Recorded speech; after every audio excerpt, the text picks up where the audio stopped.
یہ اتنا تیار ہو کر کہاں جا رہی ہو مینا؟ بھوپو نے اسے تیار ہو کر کمرے سے نکلتا دیکھ کر کہا، آپ کی ہونے والی بہو کے دیدار کو جا رہا ہوں۔ حیدر نے لاؤنج میں دیوار پر لگی زیبائشی آئینے میں خود پر ایک تنقیدی نگاہ ڈالتے ہوئے جواب دیا، خیال سے شاہدہ بابی مجھے فرحانہ کے حوالے سے ایک دو بار باتوں باتوں میں سنا چکی ہے۔ ایسا نہ ہو تمہارا یوں آئے روز وہاں جانا انہیں کسی غلط فہمی میں ڈال دے۔ واٹ فرحانہ؟ نو میں موم جانتی ہیں میں منشا کو لے کر کتنا سیریس ہوں۔ آپ کو منع کر دینا چاہیے تھا۔ حیدر نے فوراً سے پہلے نفی میں سر ہلایا، اسی لیے کہہ رہی ہوں کہ احتیاط کرنا۔ میں نہیں چاہتی کہ رشتوں میں دراڑیں آئیں۔ اچھا کیا آپ نے مجھے بتا دیا، میں خود ہی سنبھالوں گا۔ حیدر شرم سے گاڑی کی چابی اٹھا کر باہر کی طرف بڑھا، میری بہو کو میری طرف سے پیار دینا۔ عمران صاحب نے پیچھے سے آواز لگائی، یار ڈیڈ پہلے اپنا تو پہنچا دوں، میرا خود کا راستے میں حجل ہوار ہو رہا، آپ کا کہاں سے پہنچانا ہے؟ حیدر نے جلا کر کہا، صبر کا پھل میٹھا ہوتا۔ انہوں نے مسکراتے ہوئے کہا، یہاں تو مجھے جوتے ہی نظر آ رہے ہیں۔ حیدر بڑبڑاتا ہوا باہر نکل گیا، تم کیوں اتنی بے چین کیوں گھوم رہی ہو؟ سمیرہ نے فرحانہ کو کمرے میں ادھر سے ادھر ٹہلتے دیکھ کر پوچھا، ابھی دادی کہہ رہی تھی کہ انہیں پھپھو کا فون ہے کہ حیدر آ رہے ہیں، تو وہ اماں سے کہہ رہی تھی کہ ان کے لیے کچھ کھانے کا بندوبست کر لے۔ فرحانہ نے ہلکا سا مسکراتے ہوئے کہا، وہ تو ٹھیک ہے، مگر تمہیں کیوں پریشان ہو رہی ہو؟ سمیرہ نے بھی مسکراتے ہوئے پوچھا، مجھے کچھ سمجھ نہیں آ رہا کہ میں کیا پہنوں، اس میں پریشانی کی کیا بات ہے؟ رکو میں نکال دیتی ہوں۔ سمیرہ الماری کی طرف آئی، اس کے لیے کپڑے نکالنے لگی، یہ والا اچھا لگے گا تم پر؟ اس نے گلابی رنگ کا شلوار قمیض نکال کر اس کے ساتھ لگاتے ہوئے کہا، چلیے صحیح، میں اسے کاٹ کے لاتی ہوں۔ فرحانہ نے اس سے لینے چاہے نہیں، تم رہنے دو، میں کسی ملازمہ سے کروا کر لاتی ہوں، تم تب تک منہ ہاتھ دھو لو۔ سمیرہ نے کہتے ہوئے اپنے کپڑے بھی نکالے اور لے کر نیچے آئی۔ اس سے پہلے وہ ملازمہ کو آواز دیتی، اس کی نظر منشا پر پڑی، جو حال میں بیٹھی موبائل استعمال کرنے کے ساتھ ساتھ اسفند اور شراز سے باتیں کر رہی تھی۔ اس کو دیکھتے ہوئے اسے ہم ہی غصہ آیا۔ کسی دوسری ملازمہ کو دینے کا ارادہ ملتوی کرتے ہوئے اس کے پاس آئے، سنو یہ کپڑے سی کر کے لے آؤ۔ سمیرہ نے اپنے کپڑے لا کر اس کے سامنے کیے تو منشا کے ساتھ ساتھ اسفند اور شراز کے ماتھے پر بھی بل پڑے۔ مجھے کپڑے سی کرنے نہیں آتے، منع ہے، میں نے کبھی کیے ہیں۔ اس نے نظر اٹھا کر دیکھنا بھی گوارا نہیں کیا تھا۔ کھانا بنانا تمہیں نہیں آتا، چائے تک بنانی نہیں آتی، نہ ہی کپڑے دھونے اور استری کرنے آتے ہیں، تو تمہیں کرنا کیا آتا ہے؟ بی بی صرف نہرو سے کام نہیں چلتا، ہاتھ بھی ہلانا پڑتا ہے، سمیرہ نے ہی تک امیز لہجے میں کہا۔ شراز نے غصے سے اسفند کی طرف دیکھا تو اس نے نفی میں سہ لایا، نن آف یور بزنس۔ منشا نے موبائل سے سر اٹھائے بغیر جواب دیا۔ اس کا انداز سمیرہ کو آگ لگانے کو کافی تھا۔ کیا کہا ہے؟ اپنی انگلش کی پٹ پٹ اپنے پاس رکھا کرو، مجھ پر مت جھاڑا کرو۔ میں نے کہا کہ مجھے کھانا بنانا نہیں آتا یا کھانا نہیں، یہ آپ کا مسئلہ نہیں ہے۔ باقی رہی آپ کے کام کرنے کی بات، تو میں آپ کی ملازمہ نہیں ہوں، تو آج کے بعد مجھے کوئی بھی کام کہنے کی زحمت مت کیجیے گا۔ تم ہمارے ملازم کی بیٹی ہو۔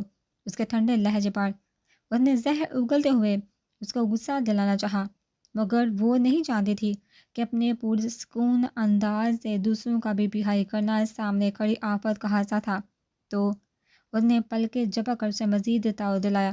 اسفند نے شراز کو دیکھتے ہوئے آنکھ دبائی، اس کی ڈٹائی دیکھ کر سمیرہ کا اس کا منہ نوچنے کو دل چاہا، تو یہ کہ آج کے بعد تم بھی اس کی نبی کے ساتھ باورچی خانے میں کام کرواؤ گی۔ اس کے سفید رنگت پھولے ہوئے گال اور گرے آنکھوں پر سامنے سے کٹے ہوئے بال جو ہر وقت اس کے ماتھے پر ہوتے تھے، اور اس پر جب وہ انگلش میں بات کرتی تو سامنے والے کا خواہاں اس کو دیکھنے کو دل کرتا۔ وہ آج کل اپنا اور اس کا موازنہ ہی کرتی رہتی تھی۔ کیا بات ہے، یہاں کیوں کھڑی ہو؟ مسرت بیگم اپنے کمرے سے باہر آئی تو ان کو کھڑے دیکھا پوچھا، کچھ نہیں چچی، بس اسے اس کی اوقات یاد دلا رہی تھی، اس نے تنفر سے کہا۔ تو مسرت بیگم نے سختی سے لب بھینچے، جبکہ اندر آتے حیدر نے افسوس سے نفی میں سہ لایا، let me clear one thing to you, I am not your servant, okay? اگر آپ اس حویلی کی آنر ہیں تو میں بھی اپنے ماں باپ کی پرنسس ہوں۔ بھلے ہی چھوٹے گھر سے، مگر بابا اور بھیا بہت لاڈ اور پیار سے اپنے ہم قدم رکھتے ہیں۔ مجھے میری اوقات دکھانے سے پہلے خود کو دیکھیے کہ آپ کہاں پر ہیں۔ پھر مجھ سے بات کیجیے گا حکم دینے والوں کی صورتیں تو دیکھو جن کو اپنا ہوش نہیں، وہ مجھ پر آرڈر چلا رہی ہے۔ وہ سر جھٹکتے ہوئے دوبارہ اپنی جگہ پر بیٹھنے لگی۔ تمہاری ہمت بھی کیسے مجھ سے اس انداز میں بات کرنے کی؟ سمیرا نے کچھ غصے سے تو کچھ اتنے سارے لوگوں کے سامنے بےعزتی پر اس کا بازو پکڑ کر سختی سے جھنجھوڑا۔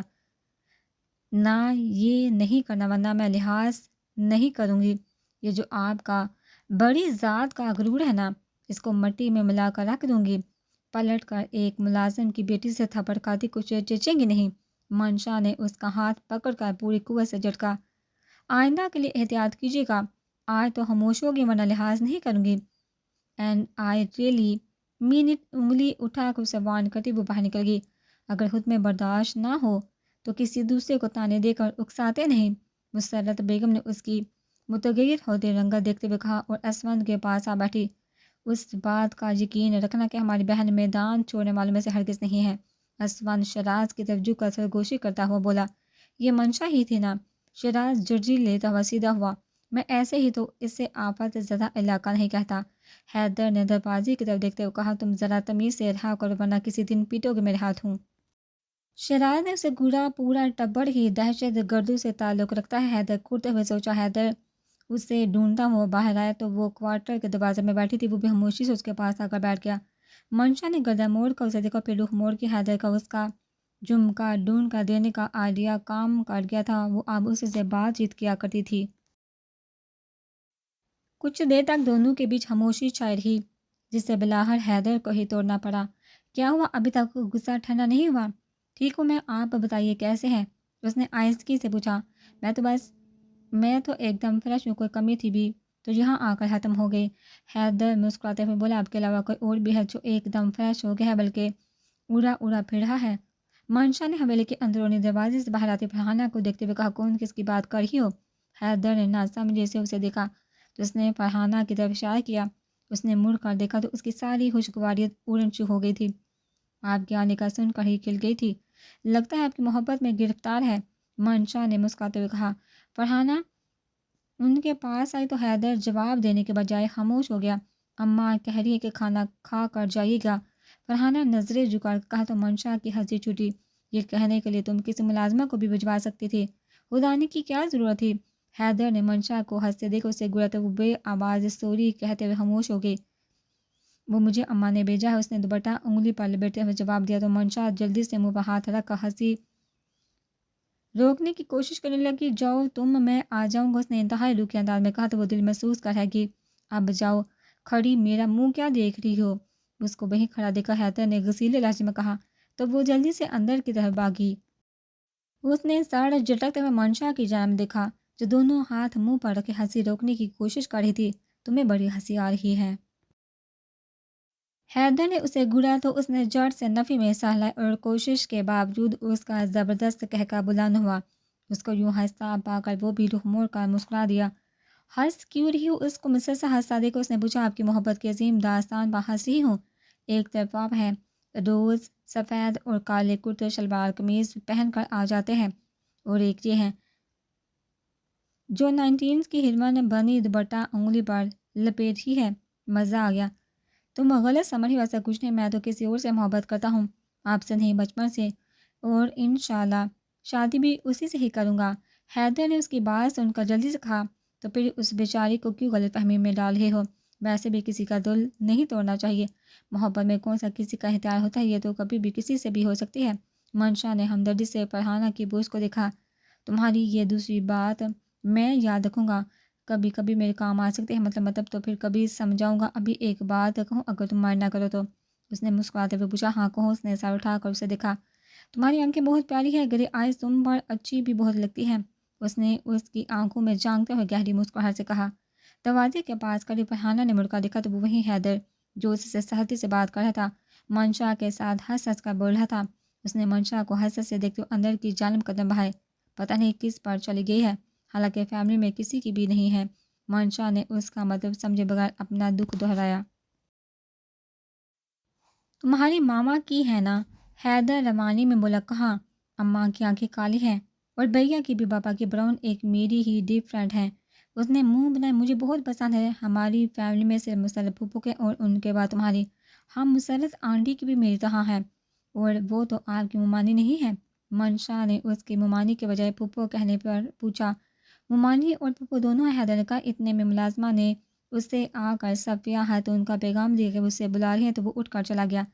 عصر کا وقت تھا، گھر میں مسرت بیگم کے مہمان آئے ہوئے تھے۔ مہمان کیا تھے؟ مسرت بیگم کی اماں جان فرحت بیگم، عمران صاحب اور مینا پھوپھو آئی ہوئی تھی۔ انہوں نے آتے ہی منشا کو پاس بلا کر خوب پیار کیا اور ڈھیر ساری باتیں کی۔ منشا ان کے رویے پر کچھ حیران اور پریشان سی جواب دیتی رہی، پھر اٹھ کر لیپ ٹاپ پر یونٹ کا کام کرنے لگی۔ سبھی ملازمائیں اپنے اپنے کام میں مصروف تھی۔ سعدیہ نے سکینہ بھی کو کام سے منع کر دیا تھا، ان کی جگہ خود کچن سنبھال لیا تھا۔ وہ دل جمعی کے ساتھ کام کرنے میں مصروف تھی۔ فرحانہ جو پانی کا جگ لی اس کے پاس سے گزری تھی، جان بوجھ کر لڑکھڑائی اور جگ اس کے سامنے رکھے لیپ ٹاپ پر گرا دیا۔ What the hell! وہ ایک دم سے لیپ ٹاپ الٹا کرتے ہوئے چلائی تو سب نے مڑ کر اسے دیکھا۔ ممی میرے ہاتھ سے ٹوٹ گیا تھا۔ فرحانہ نے سب کو اپنی طرف دیکھتا پا کر جان بوجھ کر اٹکتے ہوئے کہا، ہاتھ سے ٹوٹ گیا تھا یا جان بوجھ کر پھینکا ہے؟ منشا نے سختی سے کہا، میں بلا جان بوجھ کر کیوں پھینکوں گی؟ فرحانہ آنکھوں میں آنسو بھرتے ہوئے بولی، تمہارا دماغ خراب ہو گیا ہے لڑکی، وہ کیوں جان بوجھ کر گرائے گی؟ صفیہ خاتون کو سکھا جانے میں نظروں سے دیکھا تو کیا اسے نظر نہیں آ رہا تھا؟ بس سے زیادہ بڑھ چڑھ کر مت بولو، غلطی سے ہو گیا ہے، تم تو بچی کے پیچھے پڑ گئے ہو۔ آج کل کے ملازم بھی منہ آنے لگے ہیں۔ اب کی بار شہادہ بیگم نے کہا تو وہ خاموشی سے لیپ ٹاپ کو دیکھنے لگی۔ جگ کی بورڈ پر گرنے کی وجہ پانی کافی مقدار میں لیپ ٹاپ پر گرا تھا، اس کے علاوہ کی پیڈ بھی چپک کر رہ گیا۔ کانچ کے ٹکڑوں کی وجہ سے اسکرین پر بھی خراشیں پڑ گئی تھی۔ یا اللہ، اب میں کیا کروں، میری تو پریزنٹیشن بھی بنانے والی رہتی ہے۔ وہ لیپ ٹاپ پر ہاتھ پھیرتے ہوئے اسے بولی، کوئی بات نہیں بیٹا، تم پریشان مت ہو، نیا آ جائے گا۔ مسرت بیگم نے اس کی رونی صورت دیکھتے ہوئے کہا، ماہر اپنا لیپ ٹاپ اس کو دو، کام کرنا ہے اس نے، میں صبح جا کر نیا لا دوں گا۔ اسما نے کہا تو ماہر اپنے کمرے میں چلا گیا۔ اسماعیلہ نے ایک غزیری نگاہ منشا پر ڈال لی، جو رہ کر اپنا لیپ ٹاپ دیکھ رہی تھی۔ ماہر کے لیپ ٹاپ پر کام کرنے کے بعد اس نے فائل USB میں ٹرانسفر کر کے اس کو واپس کیا اور خود کوارٹر میں آ گئی۔ کچھ دیر تک سوچتے رہنے کے بعد اس نے دلاور کو فون ملایا، بھیا اب تو آپ کی جاب بھی ہو گئی ہے، تو آپ بابا اور دادو کی جاب بچھڑوا نہیں سکتے؟ دلاور کے فون اٹھانے پر اس نے بغیر کسی سلام دعا کے کہا۔ دلاور نے اس کی غیر متوقع بات پر اس نے فون کو کان سے ہٹا کر دیکھا۔ جب کسی کو کال کرتے ہیں تو پہلے سلام کرتے ہیں اور پھر حال احوال جاننے کے بعد مدعے کی بات کرتے ہیں۔ دلاور نے سمجھانے والے انداز میں کہا، جانتی ہوں، مگر آپ نے میری بات کا جواب نہیں دیا۔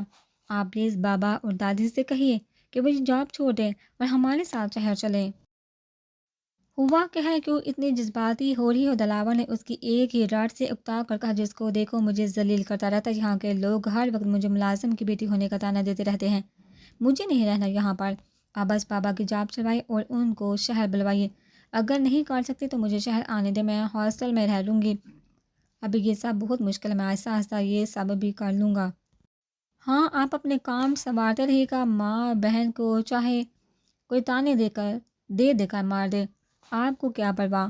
آپ کے لیے تو بس اپنی جاب اہم ہے۔ اپنی کیریئر کے لیے بہن کو پرائے در پر پھینک کر خود ذمہ داریوں سے آزاد ہو گئے۔ آپ کی بلا سے مجھے جو بھی سننے کو ملے، پچھلے کچھ دنوں کا سارا غصہ اس نے دلاور پر نکالا تھا۔ وہ حیرت سے گنگھڑ سے سن رہا تھا، اسی سے بات گمان ہو رہی تھی اس نیچ پر، تو اس نے سوچا ہی نہیں تھا، چاپ کی مجبوری تھی، ورنہ کبھی بھی یوں تمہیں وہاں چھوڑ کر نہیں جاتا۔ تم جانتے ہو نا، تمہارے بھیا تم سے بہت پیار کرتے ہیں، مجبوری آپ کی مجبوری میں چاہے مجھے کوئی دو کوڑی کا کرے یا ہاتھ اٹھائے، دنیا میں کہیں لوگوں کی جاب ہوتی ہے تو کیا وہ سب اپنی بہن بیٹی کو کسی دوسرے کے گھر پر چھوڑ کر جاتے ہیں؟ کوشش کے باوجود وہ رو پڑی تھی۔ منشا کیا ہوا؟ کسی نے کچھ کہا؟ کسی نے ہاتھ اٹھائے تو پر اس کو روتا سن کر اس معاملے کی سنگین کا احساس ہوا اور ورنہ وہ اب تک یہی سمجھ رہا تھا کہ اپنی واویلا کرنے کی عادت پوری کر رہی ہے۔ رونا تو بند کرو اور مجھے بتاؤ کس نے ہاتھ اٹھایا ہے؟ دلاور نے اس کی طرف سے خاموشی پا کر کہا، کسی نے نہیں۔ وہ آنسو صاف کرتے فون کاٹ کے دوسری جانب دلاور ہیلو کرتا رہ گیا۔ اس نے دوبارہ کال کی تو منشا نے کاٹ دی، مگر اس کی مسلسل آدھی کال دیکھ کر اس نے موبائل سوئچ آف کر کے رکھ دیا۔ دلاور کچھ دیر تک ٹرائی کرتا تھا مگر نمبر بند جاتا دیکھ کر اس نے عصمت کو فون ملایا، بھائی میں بتا رہا ہوں، آپ نے منشا کو لیپ ٹاپ لے کر دیا تو میں بھی لوں گا۔ ماہر نے موبائل میں مصروف عصمت کا بازو پکڑتے ہوئے بچوں کے اس انداز میں کہا، جب سے اس نے سنا تھا کہ وہ منشا کے لیے نیا لیپ ٹاپ لانے والا ہے، تب سے اس کے آگے پیچھے پھر رہا تھا، ابھی بھی اس کا گھٹنا پکڑے بیٹھا تھا۔ اس کا تو پہلے والا ٹوٹ گیا، تمہارا ابھی سلامت ہے؟ اسما نے سر اٹھائے بغیر جواب دیا۔ تو میں بھی اپنا توڑ دیتا ہوں، پھر میرے لیے بھی لے آئیے گا۔ اس نے جڑ سے کہا، پاگل ہو گئے ہو؟ اتنے فالتو کے پیسے نہیں جو تمہارے لاڈو میں ضائع کرتا پھروں۔ اس نے موبائل سے نظریں ہٹا کر اسے دیکھا۔ مجھے نہیں پتا، مجھے بھی لینا ہے ماہر، کبھی کبھی بے تکی ضد لے کر بیٹھ جاتے ہو۔ اسما نے جلا کر کہا، میں صبح یونی ہی نہیں جاؤں گا۔ اس نے منہ بسوڑا، ابھی تو اگر تم یہاں سے نہیں گئے تو مجھ سے برا کوئی نہیں ہوگا۔ خواہ مخواہ دماغ خراب کر رہے ہو؟ اسما نے موبائل سر پر پھینکتے ہوئے کہا۔ اس کو غصے میں آتا دیکھا ماہر جلدی سے اٹھ کھڑا ہوا۔ اس سے پہلے وہ مزید کچھ کہتا اس کا موبائل بجنے لگا۔ نمبر دیکھا تو دلاور کا نمبر تھا۔ ایک تم نے دماغ کی دہی لسی یکجا کی ہوئی ہے اور ایک اس بندے کو چین نہیں ہے۔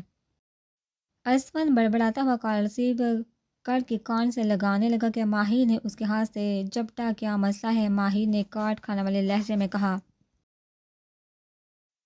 اسفن کو فون اور دلاور اس کو نظر انداز کرتے ہوئے بولا، وہ نہیں، آپ کو جو بات کرنی ہے مجھ سے کر لیں۔ وہ اسفن کو اٹھ کر اپنی طرف آتا دیکھا پیچھے ہو کر کھڑا ہوا۔ میں نے کہا نا میری ایسپی سے بات کرو، مجھے منشا کے حوالے سے بات کرنی ہے۔ آپ کو کیوں سکون نہیں آ رہا؟ ہماری بہن ہمارے ساتھ ہو جائے تو آپ کیوں بار بار فون کرتے ہیں یا پھر یہاں ٹپک پڑتے ہیں؟ 20-22 سال آپ کے پاس ہی رہی ہے نا، تو اب کچھ سال ہمارے ساتھ رہنے دے۔ ماہر نے لگی لپٹی رکھے بغیر کہا، اوریلی وہ ہوش ہے؟ تو پھر وہ جو کوارٹروں میں بیٹھی رو رہی ہے، وہ شاید ہوشی کے آنسو بہا رہی ہوگی، ہے نا؟ 20-22 سال میرے ساتھ ہی ہے تو آج تک اس کو کسی کا تانا نہیں سننے کو دیا، نہ ہی خود اس پر ہاتھ اٹھا اور نہ ہی کسی کو اٹھانے دیا ہے۔ تمہارا یہ پیار اس وقت کہاں ہوتا جب تمہاری ہی فیملی اس میں سے کوئی نہ کوئی اس کو ذلیل کر رہا ہوتا ہے؟ دلاور نے استحضاء لہجے میں کہا، کس نے ہاتھ اٹھایا ہے؟ ماہر نے اسمت کی طرف دیکھتے ہوئے پوچھا، یہ تو تمہیں پتا ہوگا۔ ظاہر اس کے بھائی میں پتا ہونا چاہیے، مجھے نہیں پتا۔ شاید میں کا نہیں تھا۔ ماہر ایک دم سے ہی ڈھیلا پڑا تھا۔ بس اتنا ہی تھا، خیال اس کا رکھ نہیں سکتے اور مجھ سے متھا لگانے کو ہیما وقت تیار ہوتے ہو۔ دو اسمنت کو فون ذرا اس سے پوچھو تو صحیح کہ چار بھائیوں کے ہوتے ہوئے کیوں وہ سرمنٹ کمارٹر میں بیٹھی ٹوری ہے؟ دلاور نے کہا تو ماہر نے خاموشی سے فون اسمنت کو پکڑا دیا۔ پرسوں سمیرا نے اس پر ہاتھ تو نہیں اٹھایا تھا، بس چنجوڑا تھا، اور کچھ دن پہلے شاید ساحل نے بھی تھپڑ مارنا چاہا تھا کہ ماں جان کی وجہ سے بچت ہوگی، اور آج فرحانہ نے اس کا لیپ ٹاپ توڑ دیا ہے۔ اسی پر بحث کر رہی تھی کہ تائی جان اور دادی نے تھوڑا سا ڈانٹا ہے۔ اسما نے کچھ دیر تک خاموشی سے دلاور کی بات سننے کے بعد کہا، جب یہ سب ہو رہا تھا تو آپ جناب کہاں تھے؟ دلاور نے طنز کیا، آج اور پرسوں میں پاس ہی تھا، اور ساحل کی حرکت کا مجھے اما جان نے بتایا تھا۔ اسما نے دل سے کہا، مجھے لگتا ہے مجھے اسے واپس لے ہی آنا چاہیے۔ تم لوگوں کی وجہ سے وہ مجھ سے بھی بدگمان ہوئی کہ میں نے اپنے کیریئر کے لیے اسے پرائے در پر پھینکا ہوا ہے۔ نہیں، اس کی ضرورت نہیں ہے۔ اب اگر کوئی بات ہوئی تو میں دیکھ لوں گا، اور اب اس کو جا کر کون دیکھے گا؟ مجھے تو آتے آتے بھی 1 سے 2 گھنٹے لگ جائیں گے۔ تم رکھو فون، میں اما جان کو بیتا ہوں۔ دلاور کال کاٹ کر دوبارہ جیب میں ڈالتا ہوا باہر نکل گیا۔ ماہر بھی کچھ دیر تک وہیں کھڑے سوتے رہنے کے بعد آئے تو فرحانہ سیڑھیوں سے اوپر آتی دکھائی دی۔ اس کے پاس سے گزرنے لگا تو اس نے روکا، تم صبح شہر جاؤ گے؟ ہاں، کیوں؟ اس کا اکھڑا اکھڑا انداز دیکھا ایک پل کو وہ خاموش ہوئی۔ مجھے کچھ چیزیں منگوانی ہیں، صفحہ سے لسٹ بنوا کر دے دوں گی، تم لیتے آنا۔ سوری، میں فری نہیں، اس نے لٹ مارا انداز میں کہا۔ کیا مطلب فری نہیں ہوں؟ پہلے بھی تو لا ہی دیتے تھے۔ فرحانہ نے اس کو حیرانگی سے دیکھا۔ جب میں نے کہہ دیا کہ میں نہیں لا کر دے رہا تو نہیں لا کر دے رہا۔ کوئی زبردستی ہے کیا؟ آپ کا بھائی ہے، اسے کہیے یا پھر تایا جان سے کہیے، میں آپ کا نوکر نہیں ہوں۔ وہ ٹکر سے جواب دیتا نیچے چلا گیا۔ توبہ ہے، کتنے نخرے دکھا رہا ہے۔ کوئی نہیں، میں سفیان کو دے دوں گی، وہ اس کی پشت کو گھونتی ہوئی بولی، اور سر چٹک کر اوپر چلی گئی۔ صبح یونی کے لیے تیار ہو کر وہ ناشتے کے لیے حویلی جانے کے بجائے بیگ لے کر گیراج میں کھڑی شراز کی گاڑی کے پاس آ کھڑی ہوئی۔ سعدیہ نے اس کو ناشتے کا کہا تو اس نے یہ کہہ کر منع کر دیا کہ اسے بھوک نہیں، یونی سے کچھ لے کر کھا لے گی۔ وہ لوگ ناشتہ کرنے کے بعد اپنے اپنے بیگ لیے باہر آئے تو اس کو پہلے سے منتظر پایا۔ ان تینوں نے بے احتیاط ایک دوسرے کو دیکھا۔ کہاں وہ کہیں ہارن دینے کے بعد نکلتی تھی، آج پہلے کھڑی تھی۔ صاحب، اسمن صاحب کہہ رہے ہیں کہ تھوڑا انتظار کریں، انہیں بھی جانا ہے تو آپ کو چھوڑ دیں گے۔ وہ سب گاڑی میں بیٹھنے لگے تو ملازمہ نے آ کر پیغام دیا۔ تھوڑی ہی دیر بعد اسمن آتا دکھائی دیا اور اس کے پیچھے فرحانہ بھی۔ اسمن بھائی، یہ مجھے کچھ چیزیں لا دیجیے گا۔ اس نے گاڑی سے کچھ دور رک کر اسمن سے کہا۔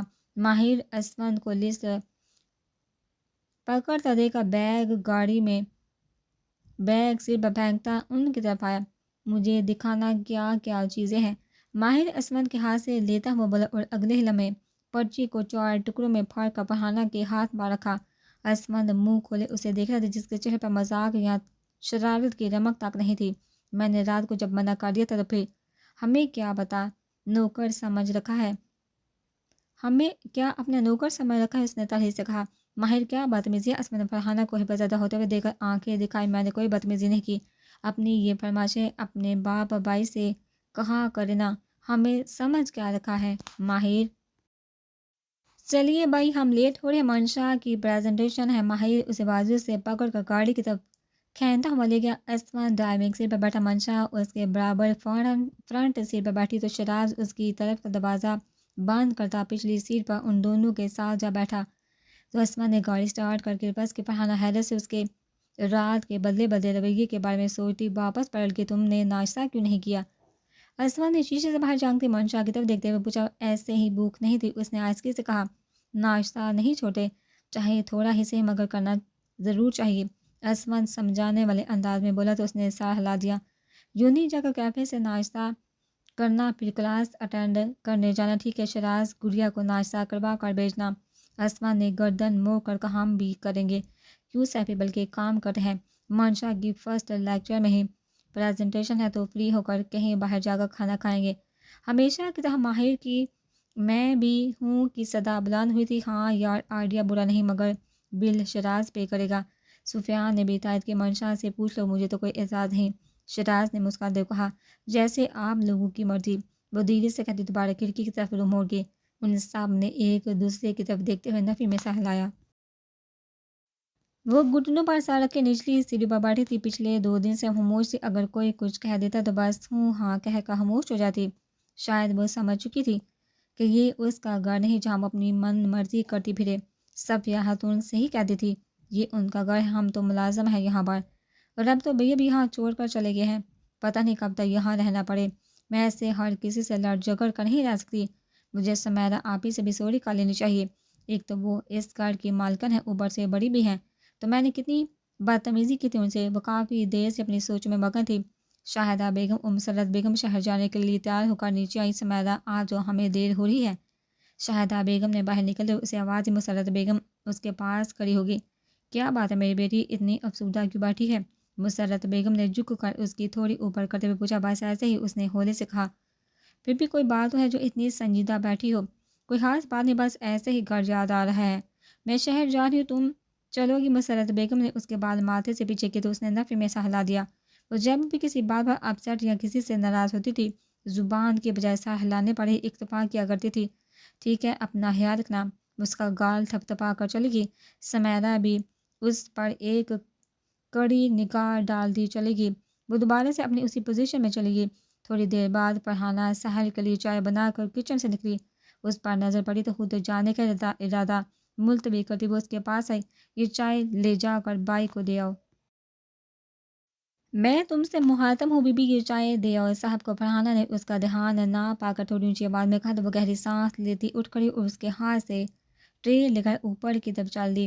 اپنے کمر سے نکلتے ماہر نے اسے ٹرے لے کر ساحل کے کمرے کی طرف جاتے دیکھ کر روکا اور تقریباً بھاگتا وہ تک پہنچا۔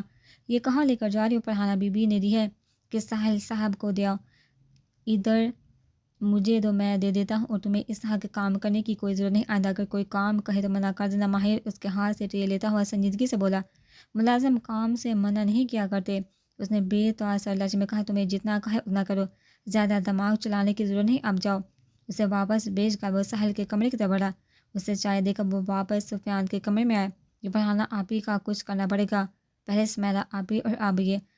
وہ سفیان کو ساری بات بتا کر سوچنے والے انداز میں بولا۔ حد ہی ہو گئی ہے، یہ لوگ تو ہاتھ دھو کر پیچھے پڑ گئے ہیں۔ سفیان نے افسوس سے کہا۔ ایک آئیڈیا، اگر تو ساتھ دے تو زیادہ کچھ تو نہیں ہوگا، مگر میرے دل میں ٹھنڈک پڑ جائے گی۔ ماہر نے کافی دیر تک سوچنے کے بعد کہا۔ بول، 3 دوست تیرے ہیں؟ 3 دوست تیرے ہیں اور 5 میرے اور 2 ہم لوگ ان سب کو کھانے پر بلاتے ہیں، اسی سے کیا ہوگا؟ سفیان نے ناسمجھی سے اسے دیکھا۔ اتنے لوگوں کا کھانا فرحانہ ابھی بنائیں گے تو کم سے کم شام تک تو ہوش میں نہیں آ سکیں گی، اس گرمی میں اتنے لوگوں کا کھانا بنانا آسان کام تھوڑی ہے۔ لو تو وہ کون سا اکیلی بنائیں گی؟